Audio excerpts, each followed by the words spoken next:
You shout out Soda TV too? Show TV shout out. Okay. Soda TV. Soda TV, what up? Okay. Soda TV, shout out. Hello, welcome to Soda TV.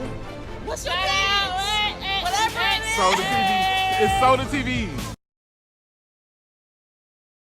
And somebody asked me this the other day. It was like, every time I see your head high and you are always smiling, because when you have that confidence, it takes me back to the Bible. When you have that confidence and you know you can be falsely accused of things, Jesus was falsely accused. A lot of the prophets were falsely accused. You don't have that emotion like you've done something. Welcome back to Soda TV.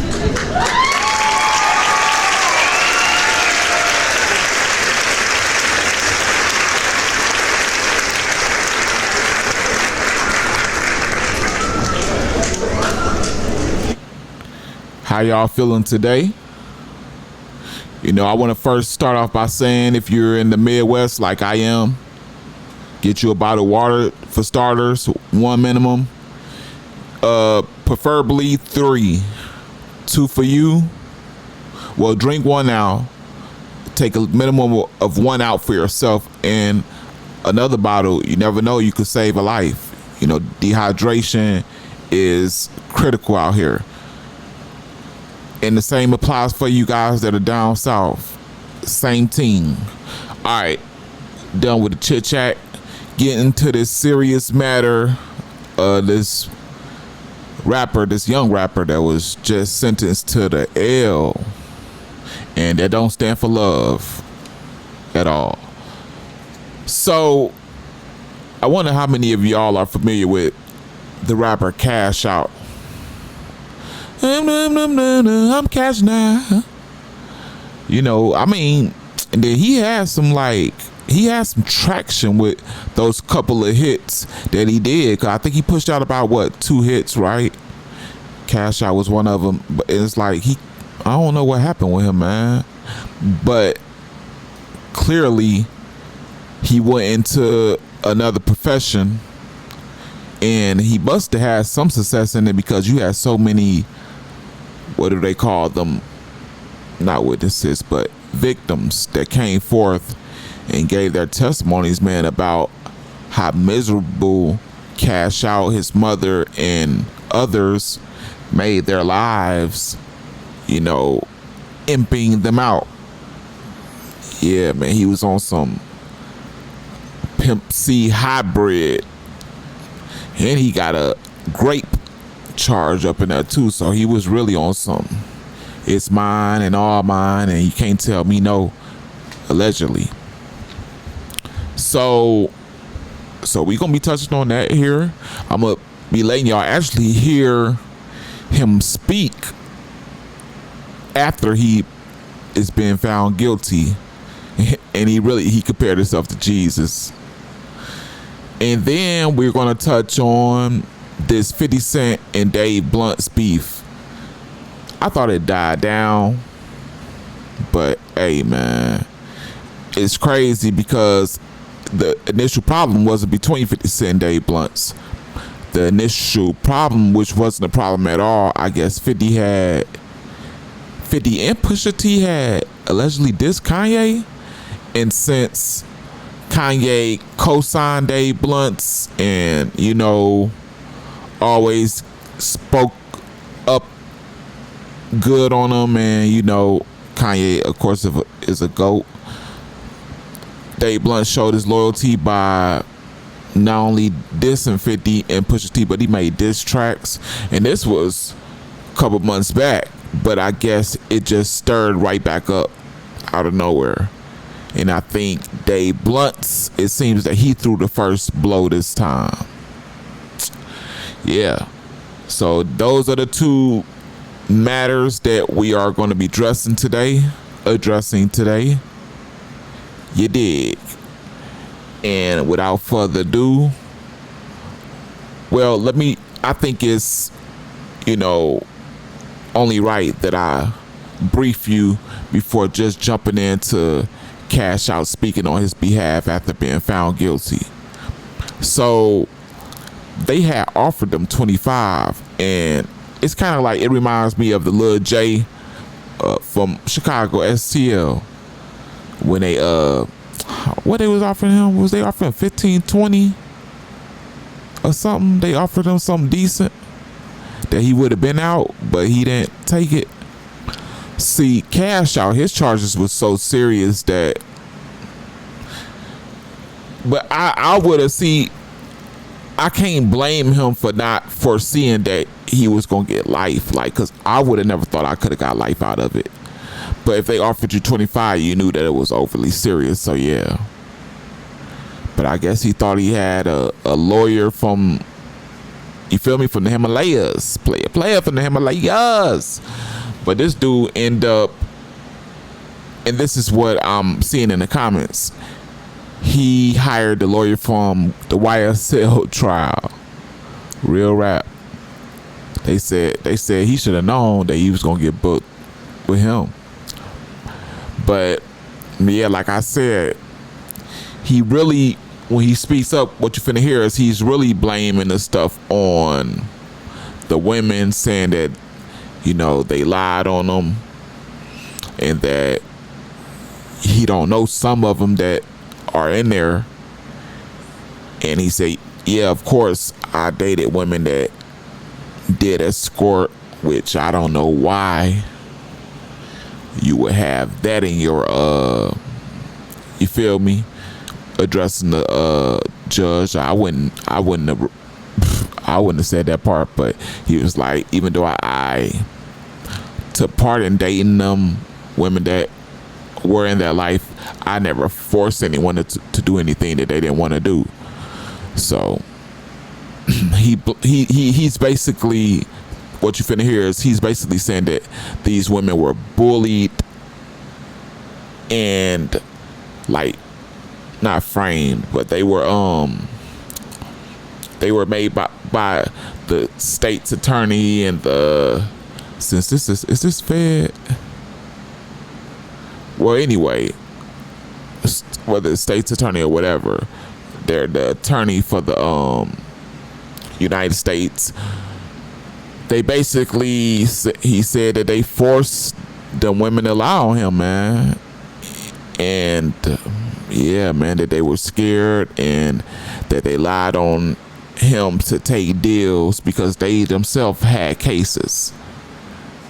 And yeah, man, I'm gonna let y'all go ahead and take a look at it, and I will definitely be here when you get Bizak.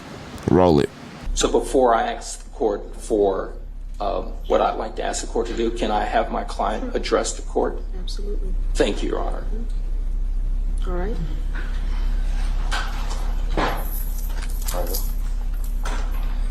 What would you like to stand?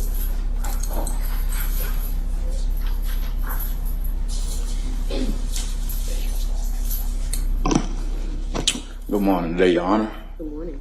I want to start out by thanking you for giving us a fair trial. I want to thank the jurors for the amount of time that they put in to judge this trial. This time being on this trial, I was able to see how the jurors are put in a tough position to, you know, sit there and judge someone's life, you know. And, you know, it's a hard decision, and I felt like they made the wrong judgment. I've done things in my life, I'm not perfect. But the things I've been accused of, I know that I haven't done those things. I know it's typical for a person to come up here and, you know, show remorse to, you know, crimes that they have done, but I can only show remorse to the people that I know that was in this trial, which is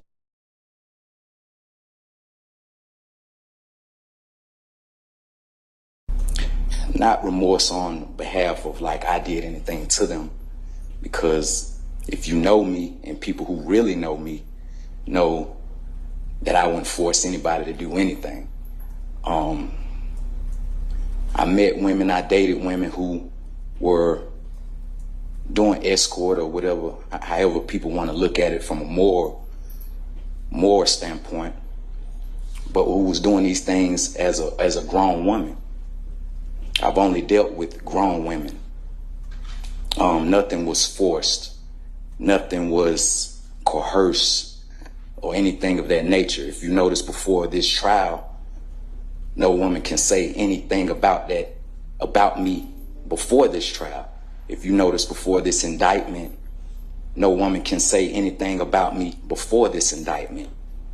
I get the situations that people are put in when they're faced with a certain type of crime or a certain type of time, and they're bullied into this situation to put the blame on someone, or to put the blame on Cash Out, or to put the blame on someone who's at the top. That's why I didn't really fault them for their decision. I didn't fault them for making her decision during a proffer. She just had a child. Mind you, she was just on video call with me while being incarcerated. I don't fault her for doing the things she did with her proffer, because mind you, she was facing a certain amount of time handling her probation in different cases that she's on. I don't fault people for making accusations, because I'm a man that typically let women leave on their own behalf. Never held them in prison or held them in slavery or said, you can't leave me, or you can't do this. Every woman you seen come on this stand showed you that they left and came back willingly on their own. What I mean by that, they left on their own and they came back willingly on their own. During this trial, I was able to see, how valuable life is, and how valuable the people that you hang around, or the people that you even date, or the people that you even know, how valuable it is to judge their character. Sometimes I let people stay around who I knew was going to affect a situation that I had going on. So I don't, and for the people who came to this trial that I never met a day in my life, never had any contact with them, never had a text message with them, never had an interaction with them, don't even know where most of these stories came from, it's baffling. Never forced a woman to commit a sexual act. I've been traveling all around the world from here to Dubai, and you would never hear a woman say that I forced them to do anything sexual or commit a rape with anybody. I don't hang around people that do things of that nature. I feel like, and somebody asked me this the other day, it was like, every time I see your head high and you are always smiling, because when you have that confidence, it takes me back to the Bible. When you have that confidence and you can be falsely accused of things, Jesus was falsely accused, a lot of the prophets were falsely accused. You don't have that emotion like you've done something, so if you see me with my head high, or if you see me smiling, it's because I know at the end of the day, through Jesus Christ, the Most High will always give you the actual judgment. So I really thank you for providing us a fair trial. Just me getting to know you during trial, I was like, she's just the judge. But when you sit 12 people in that panel and you have them, judge our lives and, put them in a position to judge our lives, it takes you back to, once again, the Bible, when people had to judge these prophets' lives. And I say, if you know me, you actually know me. There's plenty of people that know me in this world. There's plenty of people that know me in this jail. There's plenty of people that know me where I'm from. Like I say, once again, I'm not perfect. I come from certain areas. I come from, certain environments. I come from doing things in my past life before the music. But I'm here to tell you that if you sat in this trial and you paid attention to this trial, before these dates, no woman could ever say, I done those things to them. Before these dates, you can go on my Instagram and see these women enjoying themselves, having their own things, living their own life.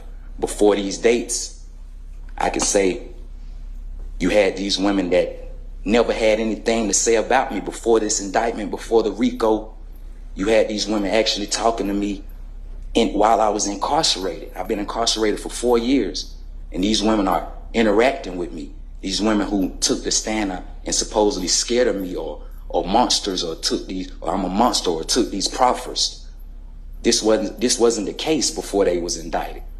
So from my perspective, I feel like some people can get put into a situation that they really don't really want to do. And I'm sitting here just holding my head high and just, feeling that one day the truth will come out. One day the truth will come out on my situation. One day the truth will come out on this allegation that these things never happened. And when you see a person get up on that stand and put their hand on the Bible and swear to tell the truth, the whole truth, and nothing but the truth, that means you have to be perfect, like you're Jesus. You have to be perfect on that stand. You can't show a flaw. And that's a tough one. It's a tough one for me because I had flaws in my life. So you have to tell the complete truth on that stand. And I got up there and see people put their hand on that Bible and not tell the complete truth. And that's baffling. But at the end of the day, I put my trust in the Most High. I put my trust in the universe to bring out the truth. To bring out the truth of these people who made these allegations. To me, it's like you have no heart. You have no heart. And I know people want me to stay in line or walk a toe, but when you speaking something truthfully and you speaking from the heart and you know that this is not your character, something must be said. And I just wanted to address the court and give my perspective on the things that I felt during this trial and the judgment that I felt that the jurors gave us was not the correct judgment. And it will show. All right. Thank you. All right.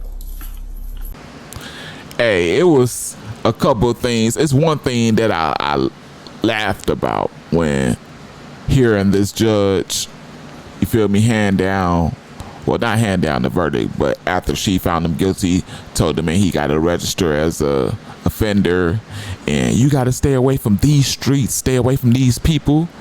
You gave him life plus what, 70, I think? Like, how is he supposed to visit those streets anyway? Like, judges and prosecutors be tweaking sometimes. Like, I guess that's for if he may get a appeal, or is that why they do that? I don't know, man. But I found this interesting. I don't know why his mama must be getting sentenced on another date, or it must be another, and they probably just highlighting his stuff exclusively because he's the rapper and they knew it was gonna make headlines or whatever. I wonder what his mama got. And it was another person with them. I don't know if it was his cousin, but I guess the courts believe that he has some big operation going, man. My thing is this is why I agree with Cash Out at, right? Like, one of the only parts that I agree with him at. Okay, if y'all women are so afraid of me, so scared, and I have you terrified every day of your life thinking I'm what they say, come after you and seek revenge, then why y'all talking to me on the jail phones? That's what I think the judge should have took into consideration with Cash Out. You know what I'm saying? Because that sentence is harsh, man, for the man. Like, I understand that it's a bad thing, but it's so many murders that I didn't even see nowhere close to being sentenced like that. Like, it's crazy, man. Yeah, they did. They sentenced him like a mass ooter and a mass murderer for sure. So we gonna move on to this 50 Cent and my boy Dave Blunt's beef, if you consider it a beef at all. I don't know how serious 50 Cent take him, but hey man, we gonna get to the content. Before we do, y'all already know what's coming after this, so you should have did it already and we wouldn't be here, right? Man, go on, slap that like button and just do it right quick and go and get it over with. You know, I'm just trying to get YouTube to understand that this video is, you know, it deserves to be pushed out to the masses of people in the YouTube world, not just 10, 20 people. Share this wherever you like to be on the most. For the Facebookers, you know how we rocking. Go on, copy paste, put me up on there. Love you for that. Subscribe to the channel if you aren't already. That's a big one. If you want to wait to the end just to see if I earn it, I got you. But just be a man or woman of your word. Alright, that's how we doing it here. Last but not least, notification bell, keep you notified on everything I drop. Alright, so this 50 Cent and Dave Blunt's beef, where does it start? Where is it headed? And where are we now? So, from what I know, I reported this a couple months ago, I think. I don't know if it was that long ago, but I know at least a month ago, right? So it starts as, you know, loyalty. Kanye West, I don't know if you want to call it a cosign. I say a cosign. Cosign Dave Blunt's, you know, did a little more than cosign him, promoted him a little bit, took pictures with him. I think he reposted his song, or Kanye West reacted to his song. Did it? You know, A1, what do they call that? I'm just say top tier artists, like grade A artists like Kanye West, doing just the littlest, the slight thing can, you know, bring about so much result. So yeah, so when Dave Blunt's got word that Pusha T and 50 Cent had allegedly dissed Kanye, he took great offense to it. Started talking about 50 Cent BM getting eat on, and started talking about some real personal stuff. 50 getting, which, hey man, that's you diving into the streets now, Dave Blunt's. Y'all remember how that track went? Y'all remember? Check it out. What the fuck he sent talking that shit? He know that his BM get pissed on. I heard that nigga got shit in his shit. Fucking put Teflon. So yeah, he trying to step into the streets. It's a difference from trolling, and then it's a difference between talking like you trying to get to that play. That blick play, that stick play. Which I didn't think, you know, Dave Blunt's don't come off to me as a person that want to engage in that type of lifestyle. But hey, you know, as they always said, there is no, how people be like, yeah, that don't look like a murderer. You know, you got a baby face. And then a wise person to say, well, what does a murderer look like? They ain't got no face. So can't underestimate Dave Blunt's, right? So I guess, so this beef stems from there. Now dating back a couple days ago, for real, like a day, I'm gonna say a day or two, right? bring it up to par because I'm a little late.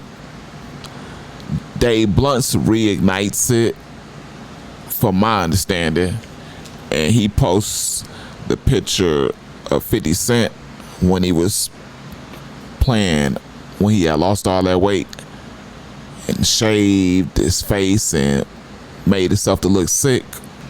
So, you know what? I kind of take that back. I think 50 Cent must have said something to Dave Blunt, man. For real, for real. Might have said something to him regarding his weight or something like that. Because this is Dave Blunt's. When he posted this, he said, 50 Cent, I've been going to the gym and been locked in on my health journey. The world is watching me lose weight. But you lost all that weight for that week movie and nobody watched that He be trying to hit below the belt. So I think 50 Cent must have poked fun at him about that. For show. And for real, I think 50 Cent really on some evil genius type stuff. What I mean by that is, he know 50 Cent not out here rapping trying to promote an album. He knows, everybody knows Dave Blunt is. And I think 50 Cent may be trying to help him. So after Dave Blunt's post that, 50 Cent post something like, hey, yay, this your mans.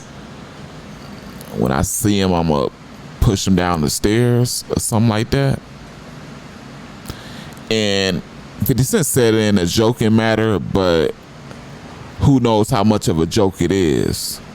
50 Cent had joked while throwing his homeboy in the bushes. Is that when he threw Tony Yayo in the bushes after Tony Yayo had got some money from one of 50's ops, I believe.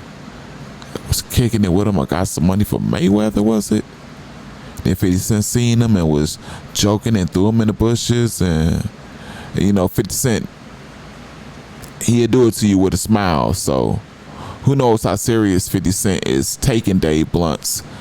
By the stuff that Dave Blunt said in that song, it puts 50 up on a thing like, man, this dude, he ain't really on no laugh and giggle. He really trying to get on that. So 50 Cent may be DEAD serious. Like, literally, if he had the, chance and opportunity, really push or kick that man down a couple flights of stairs. Because like I say, the words and the stuff that Dave Blunt is speaking on, attempting to hit 50 below the belt, it ain't really nothing to play with. And there's no good way, no safe play way to talk about somebody getting hit up in the mouth. You know what I'm saying? Talking about some, he should have had Teflon. Like, what? Like, so you must be trying to, reap the consequences of me getting hit in my mouth since you got something to say about it, right? That's how 50 Cent could be looking at it. You figure deal me. And for real, that's all we got on that matter today. I hope I satisfied you guys' needs and wants. And I hope I provided the right information. If you haven't by now, that like button would be very much appreciated, because this is your last opportunity to do so. Along with that, your last opportunity to share this and or subscribe if you aren't already. I told you I would remind you at the end. I keep my word. Now it's your turn. Like I say, this notification bell is for you to be notified on every time I drop. And with that being said, this is the realest celebrity news channel on YouTube from my point of view.